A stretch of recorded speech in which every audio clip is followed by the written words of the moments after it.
క్రైస్తలో ఈరోజు దేవుని యొక్క వాగ్దానము సమూయేలుకు రాసిన 2వ గ్రంథము 22వ అధ్యాయం 30వ వచనం. నీ సహాయం చేత నేను సైన్యంలో జయింతును. దేవుడి వాక్యం దీవించును గాక. ఆమేన్. అవునండి, భక్తుడు చెప్తున్నాడు దేవుని యొక్క సహాయం చేత సైన్యమును జయించునని. అవును, దేవుడు మనకు సహాయకుడుగా ఉన్నప్పుడు మనం ప్రతీది కూడా జయించగలం. ప్రతి సమస్యను, ప్రతి ప్రతికూల పరిస్థితిని, ప్రతి శోధనను, ప్రతి స్థితిని కూడా మనం ఏం చేయగలుగుతామంట, జయించగలుగుతాం. భక్తుడు చెప్తున్నాడు దేవుని సహాయం వల్ల, నా వల్ల కాదు, నా శక్తి వల్ల కాదు, నా బలం వల్ల కాదు, నా జ్ఞానం వల్ల కాదు, కానీ కేవలం నా దేవుని యొక్క సహాయం వలన నేను సైన్యమును జయించి ఉన్నానని.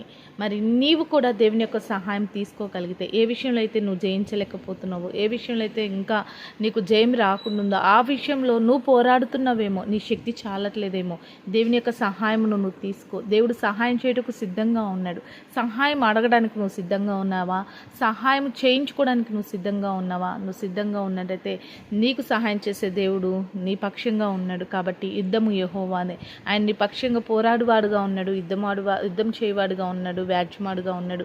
కాబట్టి దేవుని యొక్క సహాయం నువ్వు తీసుకొని ప్రతి సమస్యను, నువ్వు జయించలేని ప్రతి స్థితిని కూడా దేవుని యొక్క సహాయం చేత జయించు. అట్లా ప్రతి ఒక్కరికి దేవుడు జయ జీవితం అనుగ్రహించునుగాక. ఆమేన్. ప్రార్థన చేసుకుందామండి.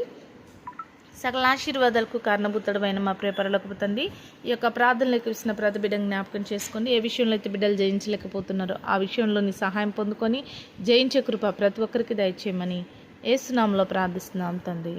ఆమేన్.